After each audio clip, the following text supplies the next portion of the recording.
It's totally fine. I have a lot more stories. That you do. Yeah. That you do. Guilty as charged with the stories.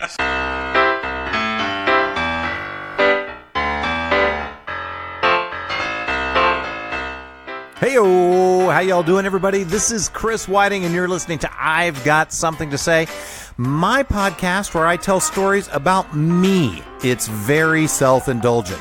This week's episode is titled, CEO No He Didn't.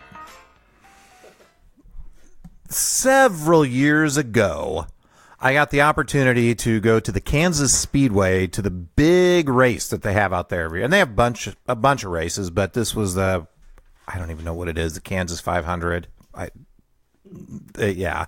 And I'm getting no help from Paul on this one either. But anyway, it's the big race. I'm not really a NASCAR guy. So I actually was at this race with Paul, and we had access to the suite level, which was the only thing that made it really cool. Because first we went downstairs by where the cars go around, and they're loud. Have you heard that? I mean, you were there with me. That was just insane. Huh? Yes, exactly. So it was kind of fun. They've got like trailers set out right outside the racetrack, so you can go to the Skoal trailer and walk through and get a free sample, or you can go to the Copenhagen trailer and you can walk through and you can get a free sample, or you can go to the Haken trailer and you can go through and get a free sample, and you can go to the Redman trailer and they've got literature, but they've got all these different types of trailers and products that are, suitable for the NASCAR demographic. So that was kind of fun. We go in and we go down where the action is, and it's just too loud for me. I'm frightened. I don't know if it's PTSD or what, but I get around noise like that and it's just too much. And man, these folks that are into it are into it. They love their NASCAR. And I was amazed at just the sea of RVs in the parking lot, people that come and follow the major races all over. It's the most rabid fan base I've seen in any sporting event. Not that I've gone to a bunch, but it beats out the minor league hockey here in Independence, Missouri. I'll say that. And we've got dedicated fans here, but not like NASCAR fans. So Paul and I are down, and it's loud, and we're around the people that are into it, and we're not so much. So it just didn't feel like a fit. So we went upstairs to the suite level, and it was sweet. Yeah. We started out, I think, if I'm remembering right, Sprint had 2 suites, and we started out in one Sprint suite, hung out there, probably had a couple of beers and some food and chewing tobacco. Oh yes, we did enjoy the grizzly that we had up there. They love their chewing tobacco. So we had something to eat, something to drink, and then Paul's like, "Hey, let's go check out the other suite." And like, okay, yeah, let's go check out the other suite.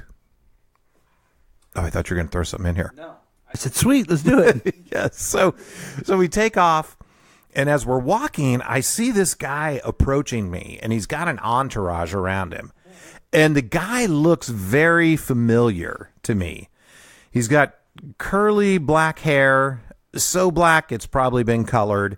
He's got a very ruddy complexion that I could tell was probably brought on by a tanning bed.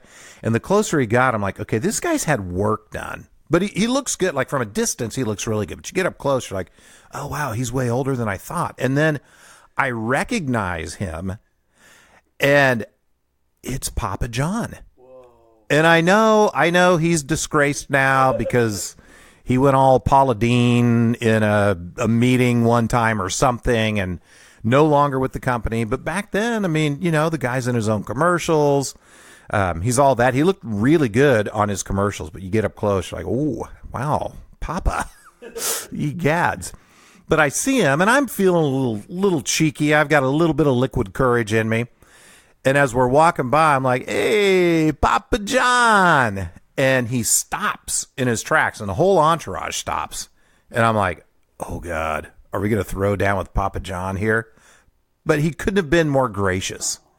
And do you remember this happening, Paul? I do. Yeah. He gave you a coupon or He something. did. Didn't He stopped, and he goes, he goes, hey, thank you for recognizing me. Like, well, you're welcome. And he reaches in his pocket, and he pulls out a sample of Skull that he got. No, he pulled out a $10 gift card for Papa John's Pizza and handed it to me. And I thought, my God, this guy, he's wildly successful. He's got an entourage with him. He's on his own commercials. But he stops to recognize this smart-ass guy that pointed him out and then rewards me with a $10 gift card. But no black guys in his entourage. Not a one. It's a great call out. Yes, there were none, which, you know, a little bit of a precursor to what was to come for him and his eventual demise. So then we walk on, and now not only am I feeling cheeky and I'm, you know, just a little bit buzzed, but now I'm emboldened because I've just got positive strokes from being bold myself to a major CEO of a company. So, man, I'm on top of the world. Things are going my way. You know what? I got this world by the tail. It's mine now. So, and the timing couldn't have been better because then we go into the other Sprint suite. And who's standing there but Sprint's CEO, Dan Hesse. I worked for Sprint at the time. And I'm like, oh, my God, that's my CEO. So we go over to say hi to him. Tall guy, even taller than you, Paul. Tall drink of water. Yeah, he is. Those legs went all the way up. And he's wearing the old school Spicoli Vans with the black and white checkers with his, like, dress pants. And it was an interesting combo. So we go over, we introduce ourselves, and shake his hand. Hey, I work for Sprint. And by the way, Dan, just met another CEO. Papa John just gave me this. And I pull out my gift card. And I go, what do you got for me? So I guess Mr. Hesse didn't think me as clever or funny as I thought myself. Because he didn't play along. He would not have been good at improv. This was not a yes and type of response to what I brought up to him. He just looked at me and with no light in his eye, no wink, no nudge, no smile on his face, just said, "You get a paycheck every 2 weeks, right?" And I immediately all the bravado that I had built up in me just immediately left. And I started to panic because I'm like, oh, my God, this is my CEO. Like, he can look me up. I just told him my name. He can have me fired. What am I doing? I'm such a jerk. Why would I do that? And I felt bad the rest of the day and was scared. And I work for Sprint again now. He's no longer the CEO. But when I look back on it now, I feel like maybe he was kind of being a jerk. Paul? Can I butt in? Yeah. I don't remember him. I don't remember that. I do remember you being mortified when I said, hey, nice shoes. Because I didn't work at Sprint. Yeah, what did you care? Right. And you probably said that after my little quip, and I was already scared. So I was just terrified that I'd be fired or let go. And maybe I just don't care about life as much anymore. I don't know. But now my feeling is, he was kind of a jerk. And if I ran into him again, you know what? I'd do the exact same thing. So that does it for this edition of I've Got Something to Say.